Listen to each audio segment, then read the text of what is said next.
صلاح الدین ایوبی صبح کی نماز پڑھ کر فارغ ہوا ہی تھا کہ دربان نے آ کر اطلاع دی کہ علی بن سفیان آیا ہے۔ سلطان دوڑ کر باہر نکلا۔ اس کے منہ سے علی بن سفیان کے سلام کے جواب سے پہلے یہ الفاظ نکلے، ادھر کی کیا خبر ہے؟ ابھی تک خیریت ہے، علی بن سفیان نے جواب دیا، مگر سوڈانی لشکر میں بے اطمینانی بڑھتی جا رہی ہے۔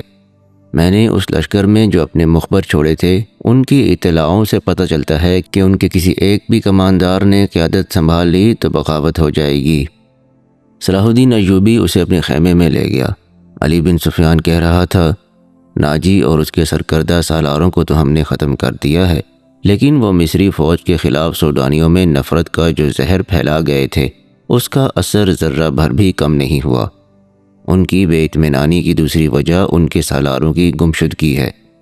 میں نے اپنے مخبروں کی زبانی یہ خبر مشہور کرا دی ہے کہ ان کے سالار بحیرہ روم کے محاذ پر گئے ہوئے ہیں، مگر امیر محترم، مجھے شک ہوتا ہے کہ سوڈانیوں میں شکوک اور شبہات پائے جاتے ہیں، جیسے انہیں علم ہو گیا ہو کہ ان کے سالاروں کو قید کر لیا گیا ہے اور مار بھی دیا گیا ہے۔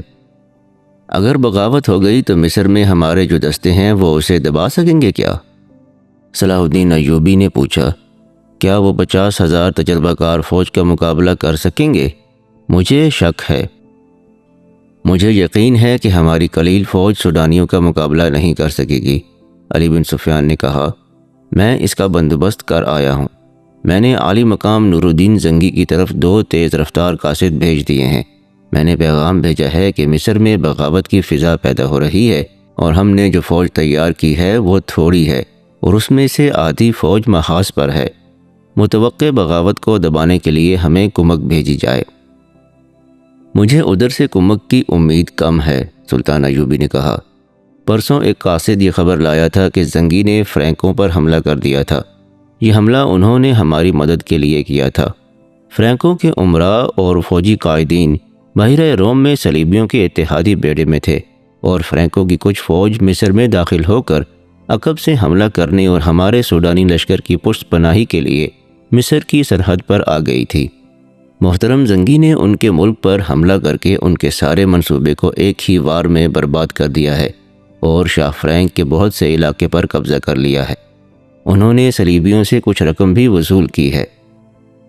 صلاح الدین ایوبی خیمے کے اندر ٹہلنے لگا، جذباتی لہجے میں بولا، سلطان زنگی کے قاصد کی زبانی وہاں کے کچھ ایسے حالات معلوم ہوئے ہیں جنہوں نے مجھے پریشان کر رکھا ہے۔ کیا اب صلیبی ادھر یلغار کریں گے؟ علی بن سفیان نے پوچھا۔ مجھے صلیبیوں کی یلغار کی ذرہ بھر بھی پرواہ نہیں، سلطان ایوبی نے جواب دیا۔ پریشانی یہ ہے کہ کفار کی یلغار کو روکنے والے شراب کے مٹکوں میں ڈوب گئے ہیں۔ اسلام کے قلعے کے پاسبان حرم میں قید ہو گئے ہیں۔ عورت کی زلفوں نے انہیں پا بزنجیر کر دیا ہے۔ علی، چچا اسدالدین شیرکوہ کو اسلام کی تاریخ کبھی فراموش نہیں کر سکے گی۔ کاش وہ آج زندہ ہوتے، میدان جنگ میں مجھے وہی لائے تھے۔ ہم نے دستے کی کمان کی ہے۔ میں ان کے ساتھ صلیبیوں کے محاصرے میں 3 مہینے رہا ہوں۔ مجھے شیرکوہ ہمیشہ سبق دیا کرتے تھے کہ گھبراہٹ اور خوف سے بچنا، تائید ایزدی اور رضائے الہی کا قائل رہنا اور اسلام کا علم بلند رکھنا۔ میں شیرکوہ کی کمان میں مصریوں اور صلیبیوں کی مشترک فوج کے خلاف بھی لڑا ہوں۔ سکندریہ میں محاصرے میں رہا ہوں۔ شکست میرے سر پر آ گئی تھی۔ میرے مٹھی بھر عسکری بددل ہوتے جا رہے تھے۔ میں نے کس طرح ان کے حوصلے اور جذبے تر و تازہ رکھے یہ میرا خدا ہی بہتر جانتا ہے۔ تاکہ چچا شیرکوہ نے حملہ آور ہو کر محاصرہ توڑا۔ تم یہ کہانی اچھی طرح جانتے ہو۔ ایمان فروشوں نے کفار کے ساتھ مل کر ہمارے لیے کیسے کیسے طوفان کھڑے کیے، مگر میں گھبرایا نہیں، دل نہیں چھوڑا۔ مجھے سب کچھ یاد ہے سلطان، علی بن سفیان نے کہا۔ اس قدر معرکہ آرائیوں اور قتل و غارت کے بعد توقع تھی کہ مصری راہ راست پر آ جائیں گے، مگر ایک غدار مرتا ہے تو ایک اور اس کی جگہ لے لیتا ہے۔ میرا مشاہدہ یہ ہے کہ غدار کمزور خلافت کی پیداوار ہوتے ہیں۔ اگر فاطمی خلافت حرم میں گم نہ ہو جاتی تو آج آپ صلیبیوں سے یورپ میں لڑ رہے ہوتے، مگر ہمارے غدار بھائی انہیں سلطنت اسلامیہ سے باہر جانے ہی نہیں دے رہے۔ جب بادشاہ عیش و عشرت میں پڑ جائیں تو رعایا میں سے بھی کچھ لوگ بادشاہی کے خواب دیکھنے لگتے ہیں۔ وہ کفار کی طاقت اور مدد حاصل کرتے ہیں۔ ایمان فروشی میں وہ اس قدر اندھے ہو جاتے ہیں کہ کفار کے عزائم اور اپنی بیٹیوں کی عصمتوں تک کو بھلا دیتے ہیں۔ مجھے ہمیشہ انہی لوگوں سے ڈر آتا ہے۔ صلاح الدین ایوبی نے کہا، اللہ نہ کرے اسلام کا نام جب بھی ڈوبا مسلمانوں کے ہاتھوں سے ڈوبے گا۔ ہماری تاریخ غداروں کی تاریخ بنتی جا رہی ہے۔ یہ رجحان بتا رہا ہے کہ ایک روز مسلمان جو برائے نام مسلمان ہوں گے اپنی سرزمین کفار کے حوالے کر دیں گے۔ اگر اسلام کہیں زندہ رہا تو وہاں مسجدیں کم اور کعبہ خانے زیادہ ہوں گے۔ ہماری بیٹیاں صلیبیوں کی طرح بال کھلے چھوڑ کر بے حیا ہو جائیں گی۔ کفار انہیں اسی رستے پر ڈال رہے ہیں، بلکہ ڈال چکے ہیں۔ اب مصر سے پھر وہی طوفان اٹھ رہا ہے۔ علی، تم اپنے محکمے کو اور مضبوط اور وسیع کر لو۔ میں نے اپنے رفیقوں سے کہہ دیا ہے کہ دشمن کے علاقوں میں جا کر شب خون مارنے اور خبریں لانے کے لیے تنومند اور ذہین جوانوں کا انتخاب کرو۔ صلیبی اس محاذ کو مضبوط اور پراثر بنا رہے ہیں۔ تم فوری طور پر جاسوسی کرو، جنگ کی تیاری کرو۔ فوری طور پر کرنے والا کام یہ ہے کہ سمندر سے کئی ایک صلیبی بچ کر نکلے ہیں۔ ان میں زیادہ تر زخمی ہیں، اور جو زخمی نہیں وہ کئی دن سمندر میں ڈوبنے اور تیرنے کی وجہ سے زخمیوں سے بدتر ہیں۔ ان سب کا علاج معالجہ ہو رہا ہے۔ میں نے سب کو دیکھا ہے۔ تم بھی انہیں دیکھ لو اور اپنی ضرورت کے مطابق ان سے معلومات حاصل کرو۔ سلطان ایوبی نے دربان کو بلا کر ناشتے کے لیے کہا اور علی بن سفیان سے کہا، کل کچھ زخمی اور کچھ بھلی لڑکیاں میرے سامنے لائی گئی تھیں۔ 6 تو سمندر سے نکلے ہوئے قیدی ہیں۔ ان میں ایک پر مجھے شک ہے کہ وہ سپاہی نہیں، رتبے اور عہدے والا آدمی ہے۔ سب سے پہلے اسے ملو۔ 5 تاجر 7 عیسائی لڑکیوں کو ساتھ لائے تھے۔ اس نے علی بن سفیان کو لڑکیوں کے متعلق وہی کچھ بتایا جو تاجروں نے بتایا تھا۔ سلطان ایوبی نے کہا، میں نے لڑکیوں کو دراصل حراست میں لیا ہے، لیکن انہیں بتایا ہے کہ میں انہیں پناہ میں لے رہا ہوں۔ لڑکیوں کا یہ کہنا ہے کہ وہ غریب گھرانوں کی لڑکیاں ہیں، اور پھر ان کا یہ بیان کہ انہیں ایک جلتے ہوئے جہاز میں سے کشتی میں بٹھا کر سمندر میں اتارا گیا اور کشتی انہیں ساحل پر لے آئی، مجھے شکوک میں ڈال رہا ہے۔ میں نے انہیں الگ خیمے میں رکھا ہے اور سنتری کھڑا کر دیا ہے۔ تم ناشتے کے فوراً بعد اس قیدی اور ان لڑکیوں کو دیکھو۔ آخر میں صلاح الدین ایوبی نے مسکرا کر کہا، کل دن کے وقت ساحل پر ٹہلتے ہوئے مجھ پر ایک تیر چلایا گیا تھا جو میرے پاؤں کے درمیان ریت میں لگا۔ اس نے تیر علی بن سفیان کو دے کر کہا، علاقہ چٹانی تھا۔ محافظ تلاش اور تعاقب کے لیے بہت دوڑے، مگر انہیں کوئی تیر انداز نظر نہیں آیا۔ اس علاقے سے انہیں یہ 5 تاجر ملے جنہیں محافظ میرے پاس لے آئے۔ انہوں نے یہ 7 لڑکیاں بھی میرے حوالے کیں اور چلے گئے۔ اور وہ چلے گئے؟ علی بن سفیان نے حیرت سے کہا، آپ نے انہیں جانے کی اجازت دے دی؟ محافظوں نے ان کے سامان کی تلاشی لی تھی، سلطان ایوبی نے کہا، ان سے ایسی کوئی چیز برآمد نہیں ہوئی جس سے ان پر شک ہوتا۔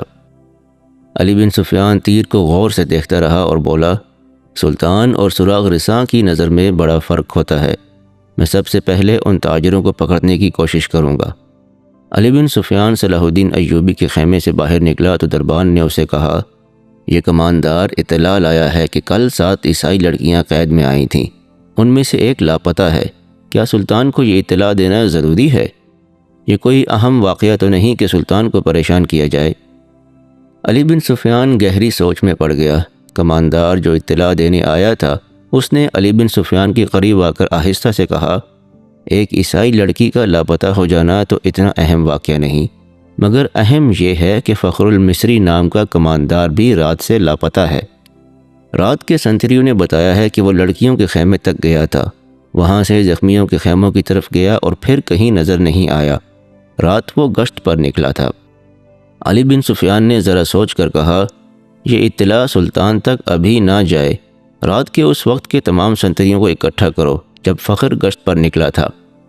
اس نے سلطان ایوبی کے محافظ دستے کے کماندار سے کہا کہ کل سلطان کے ساتھ جو محافظ ساحل تک گئے تھے انہیں لاؤ۔ وہ وہیں تھے۔ چاروں سامنے آ گئے تو علی بن سفیان نے انہیں کہا، کل جہاں تم نے تاجروں اور لڑکیوں کو دیکھا تھا وہاں فوراً پہنچو۔ اگر وہ تاجر ابھی تک وہیں ہیں تو انہیں حراست میں لے لو اور وہیں میرا انتظار کرو، اور اگر جا چکے ہوں تو فوراً واپس آؤ۔ محافظ روانہ ہو گئے تو علی بن سفیان لڑکیوں کے خیمے تک گیا۔ 6 لڑکیاں باہر بیٹھی تھیں اور سنتری کھڑا تھا۔ علی نے لڑکیوں کو اپنے سامنے کھڑا کر کے عربی زبان میں پوچھا، 7ویں لڑکی کہاں ہے؟ لڑکیوں نے ایک دوسرے کی منہ کی طرف دیکھا اور سر ہلائے۔ علی بن سفیان نے کہا، تم سب ہماری زبان سمجھتی ہو؟ لڑکیاں اسے حیران سا ہو کے دیکھتی رہیں۔ علی ان کے چہروں اور ڈیل ڈول سے شک میں پڑ گیا تھا۔ وہ لڑکیوں کے پیچھے جا کھڑا ہوا اور عربی زبان میں کہا، ان لڑکیوں کے کپڑے اتار کر ننگا کر دو اور 12 وحشی قسم کے سپاہی بلا لاؤ۔ تمام لڑکیاں بدک کر پیچھے کو مڑیں۔ 2-3 نے بیک وقت بولنا شروع کر دیا۔ وہ عربی زبان بول رہی تھیں۔ لڑکیوں کے ساتھ تم ایسا سلوک نہیں کر سکتے، ایک نے کہا، ہم تمہارے خلاف نہیں لڑیں۔ علی بن سفیان کی ہنسی نکل گئی۔ اس نے کہا، میں تمہارے ساتھ بہت اچھا سلوک کروں گا۔ تم نے جس طرح ایک ہی دھمکی سے عربی بولنا شروع کر دی ہے، اب بغیر کسی دھمکی کے یہ بتاؤ کہ 7ویں لڑکی کہاں ہے؟ سب نے ناعلمی کا اظہار کیا۔ علی نے کہا، میں اس سوال کا جواب لے کر رہوں گا۔ تم نے سلطان پر ظاہر کیا ہے کہ تم ہماری زبان نہیں جانتی۔ اب تم ہماری زبان ہماری طرح بول رہی ہو، کیا میں تمہیں چھوڑ دوں گا؟ اس نے سنتری سے کہا، انہیں خیمے کے اندر بٹھا دو۔ رات کے سنتری آ گئے تھے۔ فخر المصری کی گشت کے وقت کے سنتریوں سے علی بن سفیان نے پوچھ گچھ کی۔ آخر لڑکیوں کے خیمے والے سنتری نے بتایا کہ فخر رات اسے یہاں کھڑا کر کے زخمیوں کے خیموں کی طرف گیا تھا۔ تھوڑی دیر بعد اسے اس کی آواز سنائی دی، کون ہو تم؟ نیچے آؤ۔ سنتری نے ادھر دیکھا تو اندھیرے میں اسے کچھ بھی نظر نہ آیا۔ سامنے مٹی کے ٹیلے پر اسے ایک آدمی کا سایہ سا نظر آیا اور وہ سایہ وہیں غائب ہو گیا۔ علی بن سفیان فوراً وہاں گیا۔ یہ ٹیلا ساحل کے قریب تھا۔ اس کی مٹی ریتلی تھی۔ ایک جگہ سے صاف پتہ چل رہا تھا کہ وہاں کوئی اوپر گیا ہے۔ وہاں زمین پر 2 قسم کے پاؤں کے نشان تھے۔ ایک نشان تو مرد کا تھا جس نے فوجیوں والا جوتا پہن رکھا تھا، دوسرا نشان چھوٹے جوتے کا تھا اور زنانہ لگتا تھا۔ زمین کچی اور ریتلی تھی۔ زنانہ نشان جدھر سے آیا تھا علی بن سفیان ادھر کو چل پڑا۔ یہ نشان اسے اس خیمے تک لے گئے جہاں موبی رابن سے ملی تھی۔ اس نے خیمے کا پردہ اٹھایا اور اندر چلا گیا۔ اس کی چہرہ شناس نگاہوں نے زخمی قیدیوں کو دیکھا۔ سب کے چہرے بھانپے۔ رابن بیٹھا ہوا تھا۔ اس نے علی بن سفیان کو دیکھا اور فوراً ہی کراہنے لگا، جیسے اسے درد کا اچانک دورہ پڑ گیا ہو۔ علی نے اسے کندھے سے پکڑ کر اٹھا لیا اور خیمے سے باہر لے گیا۔ اس سے پوچھا، رات کو ایک قیدی لڑکی اس خیمے میں آئی تھی، وہ کیوں آئی تھی؟ رابن اسے ایسی نظروں سے دیکھنے لگا جن میں حیرت تھی اور ایسا تاثر بھی جیسے وہ کچھ سمجھا ہی نہ ہو۔ علی بن سفیان نے اسے آہستہ سے کہا، تم میری زبان سمجھتے ہو دوست، اور میں تمہاری زبان سمجھتا ہوں۔ بول سکتا ہوں لیکن تمہیں میری زبان میں جواب دینا ہوگا۔ رابن اس کا منہ دیکھتا رہا۔ علی نے سنتری سے کہا، اسے خیمے سے باہر رکھو۔ علی بن سفیان خیمے کے اندر چلا گیا اور قیدیوں سے ان کی زبان میں پوچھا، رات کو لڑکی اس خیمے میں کتنی دیر رہی تھی؟ اپنے آپ کو اذیت میں مت ڈالو۔ سب چپ رہے مگر ایک اور دھمکی سے ایک زخمی نے بتا دیا کہ لڑکی خیمے میں آئی تھی اور رابن کے پاس بیٹھی یا لیٹی رہی تھی۔ یہ زخمی سمندر سے جلتے جہاز سے کودا تھا۔ اس نے آگ کا بھی اور پانی کا بھی قہر دیکھا تھا۔ وہ اتنا زخمی نہیں تھا جتنا خوف زدہ تھا۔ وہ کسی اور مصیبت میں پڑنے کے لیے تیار نہیں تھا۔ اس نے بتایا کہ اسے یہ معلوم نہیں کہ رابن اور لڑکی کے درمیان کیا باتیں ہوئیں اور لڑکی کون تھی۔ اسے یہ بھی معلوم نہیں تھا کہ رابن کا عہدہ کیا ہے۔ وہ اس کے نام سے صرف واقف تھا۔ اس نے یہ بھی بتا دیا کہ رابن اس کیمپ میں آنے تک بالکل تندرست تھا۔ یہاں آ کر وہ اس طرح کراہنے لگا جیسے اسے اچانک کسی بیماری کا دورہ پڑ گیا ہو۔ علی بن سفیان ایک محافظ کی رہنمائی میں ان 5 آدمیوں کو دیکھنے چلا گیا جو تاجروں کے بحروپ میں کچھ دور خیمہ زن تھے۔ محافظوں نے انہیں الگ بٹھا رکھا تھا۔ علی کو انہوں نے پہلی اطلاع یہ دی کہ ان کے پاس کل 2 اونٹ تھے مگر آج ایک ہی ہے۔ یہی اشارہ کافی تھا۔ وہ اس سوال کا کوئی تسلی بخش جواب نہ دے سکے کہ دوسرا اونٹ کہاں ہے۔ دوسرے اونٹ کے پاؤں کے نشان مل گئے۔ علی بن سفیان نے انہیں کہا، تمہارا جرم معمولی چوری چکاری نہیں ہے، تم ایک پوری سلطنت اور اس کی تمام تر آبادی کے لیے خطرہ ہو، اس لیے میں تم پر ذرہ بھر بھی رحم نہیں کروں گا۔ کیا تم تاجر ہو؟ ہاں، سب نے سر ہلا کر کہا، ہم تاجر ہیں جناب، ہم بے گناہ ہیں۔ علی بن سفیان نے کہا، اپنے ہاتھوں کی الٹی طرف میرے سامنے کرو۔ پانچوں نے ہاتھ الٹے کر کے آگے کر دیے۔ علی نے سب کے بائیں ہاتھ کے انگوٹھے اور شہادت کی انگلی کی درمیانی جگہ کو دیکھا اور ایک آدمی کو کلائی سے پکڑ کر گھسیٹ لیا۔ اسے کہا، کمان اور ترکش کہاں چھپا رکھی ہے؟ اس آدمی نے معصوم بننے کی بہت کوشش کی۔ علی نے سلطان ایوبی کے ایک محافظ کو اپنے پاس بلا کر اس کے بائیں ہاتھ کی الٹی طرف اسے دکھائی۔ اس کے انگوٹھے کے الٹی طرف اس جگہ جہاں انگوٹھا ہتھیلی کے ساتھ ملتا ہے، یعنی جہاں جوڑ ہوتا ہے، وہاں ایک نشان تھا۔